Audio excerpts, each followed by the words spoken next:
Hi. This is pretty cool, so I actually do have a question. I've been listening to your CDs for a long time in my car on my commute to downtown DC to work. And I've been listening to how people get in the hot seat, and so I figured I would try to get a grid going on that, and wow, it actually worked.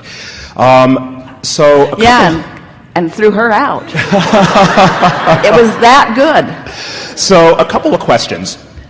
Well, first a statement. First, thank you. I discovered you kind of by accident in a bookstore about 5 years ago.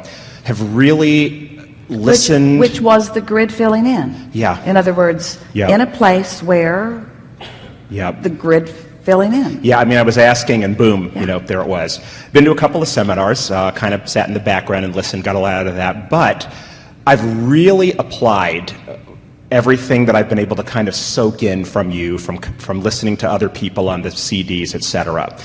And I first have to say thank you. It's been amazing. So professionally, a few years ago when I discovered you, I was promoted into a job that was, at least it appeared to me, way above my head, and I was terrified. That got me through it, and not only got me through it, but it's made me really successful to the point where people are asking me, how did you accomplish what you accomplished in this job? We've been trying to do this for a decade. You did it in a couple of months, and of course, I know. My grid filled in. Yeah. Hard to explain it to them in that way, but that is what happened. It really the grid is. Filled in. Yeah. So I've been called by my boss, who's a vice president, I've been called Pollyanna, I've been called, you're looking at things through rose-colored glasses. He's said to me when I try to give him reports on things, rose-colored glasses alert, that kind of thing. But I say to myself, okay, that's okay, because I know, I can feel it, I know where this is going. And then he's the same guy that's saying, that's a miracle, how did you do that? So thank you for that. Rose-colored glasses. Yeah, they work. They're good. I'm keeping mine on. So that's been great. I'm finding also things I've wanted to do personally, like I'm building a new house and some other stuff that I've had to let the grid fill in on that also. So here's my question. There's still something that I need a little bit of guidance on. What I'm finding now is when I feel the contrast, mostly at work these days, but sometimes outside of work, there's that emotional punch in the gut. And it really hurts sometimes. It's really painful. Now, the good thing is I know I've done my focus wheels and my lists of positive aspects and my hour-long commute to and from work. I mean, your CDs are playing all the time. And so I know how to pivot. I know how to work through it. I do that, and I found it used to take me weeks. Then it took me days. Now it takes me hours. But there's still that punch in the gut that's really painful. What do I do about that? How can I reduce that? It's a perfect question, and here comes the perfect answer.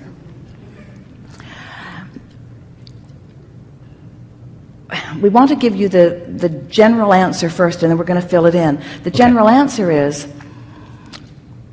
accept that contrast is a good thing, that it's part of the process, and that you're not inappropriate in the attracting of the contrast that feels uncomfortable, because nothing is more discordant, and therefore nothing feels worse to you than to blame yourself for your behavior, because you are accustomed to accomplishing. So now that you are applying this law of attraction philosophy, and you are deliberately setting the tone of your frequency, when contrast appears, you are just for a moment shining a spotlight of blame on yourself that goes something like, I should at all costs avoid all contrast, which isn't true. It doesn't even make any sense, but that is what you're doing. So if instead of trying to convince yourself that you've made a mistake, which will give you a pain in your gut, rather than trying to convince yourself that you've done something wrong or that something is wrong, if instead you will say, contrast is the basis of expansion, and I embrace this as a right action and a right experience, because clarification is coming out of it, because I don't want to open my winery before it's ready. In other words, I want exposure to life and I want to have the experiences to help me to define. So this is a contrasting moment, but more important, this is a defining moment. And a creator has many, many, many, many, many defining moments. They will never stop. Yeah. If you will talk yourself down from blame about doing something wrong. Esther does this too.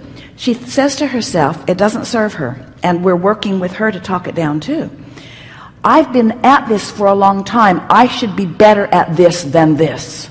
Yeah. I should have done a better job, and that contrasting experience should not have happened. I should have prevented it, is the attitude that she and you are both having about that. Yep.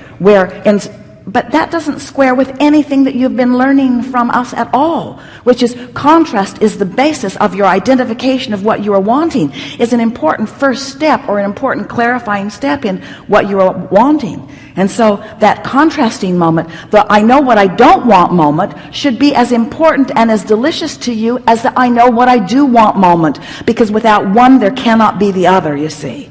So instead of saying I made a mistake, or I took someone on a wild goose chase, or I took myself on a wild goose chase, or I shouldn't have done that, I shouldn't have gone there, if instead you say this was an important step in the evolution of my desire, in the clarification of who I am and what I want, and I will be better for it having lived this experience, and I embrace all of it, and I appreciate all the cooperative components who shared in this contrasting moment, because I'm clearer now about who I am and what I'm wanting. Ooh, doesn't that just soothe that, you see? Well, thanks, because that kind of confirms what I've been doing. And that's, I think, how I'm able to get myself to turn around, to pivot that fairly quickly. I guess that sometimes very strong punch in the gut emotional feeling, even if it's just for a brief period of time, is just part of it, right? But you know why it feels like a punch in the gut? It didn't get there instantly. But the moment that it came on strong and hard like that was in a moment of self-condemnation every single time. I see. That makes sense. Every single time. Because nothing will take you faster out of the vortex or further from who you really are than being mad at yourself when the source within you is adoring you in such a strong way. Oh, that's really good. Yeah. That's what it is every time. Every time. Okay. It didn't start there, but it got to there before it punched you in the gut. Boy, that's the piece I needed. Yeah. Every time. Okay. It didn't start there, but it got to there before it punched you in the gut. Boy, that's the piece I needed. Yeah. Can I ask you one more question? Yes. On a different subject? And this just occurred to me yesterday.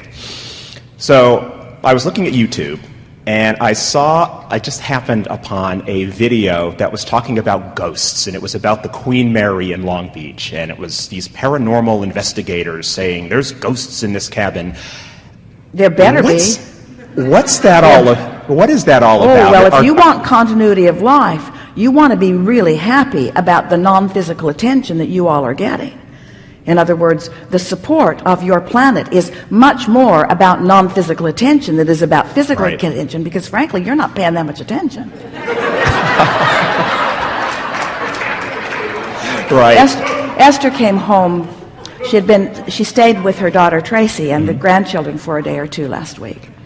And they were having fun with Halloween decorations and all, and putting tombstones in the front yard, and stringing cobwebs over everything. And they have a great little old man who greets everyone at the door and says something creepy to them. And so they were having a very good time with the decorations. And then Esther went home.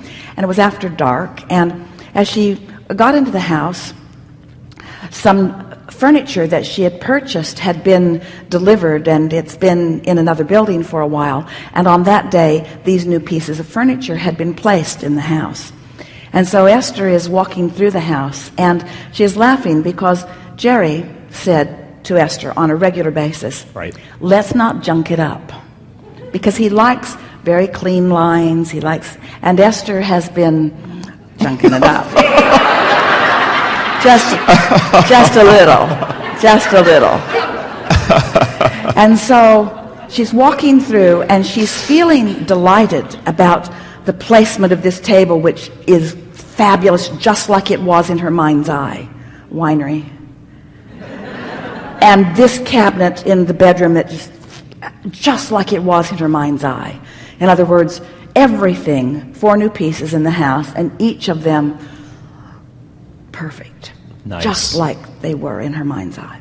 So she's walking through the house and saying to Jerry, well, so, honey, I hope you like these pieces because I really do. And the car alarm went off in the car. And she thought,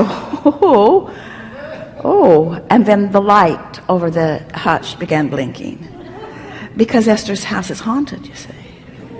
Cool. Because Jerry is aware and involved. This room is haunted, not just with Abraham, but with the inner beings of that which is you. In other words, you are far more than the physical beings and you know. And so when you come to accept that there is a point of focus that is flowing to you and through you, you see. Now, there's a lot going on that topic, and people have all kinds of expectations about it, and everything in the universe is accommodating your expectations. But we just want you to know that you are eternal beings, and that when you start something, it's the reason that you keep returning to the work that you are doing. In other words, you have come forth to create in this magnificent environment, you see, and there is no such thing as death, and you never get it done, ever, ever, ever, ever, ever. And so it would be a good idea for any of you to talk with anyone who you think has information. Jerry helps Esther in the editing of every recording. He helps her in the selection of the things for the quarterly journal. He's involved in the process of the things that she's talking about the next format, about the next seminars. In other words, involved in all of it just like he always was. Awesome. You see.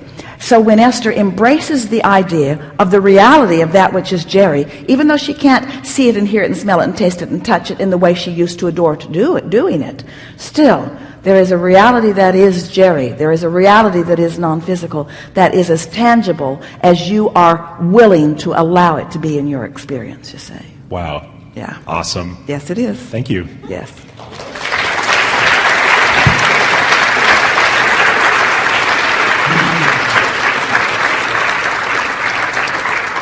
We just have a very brief time. Let's begin right here.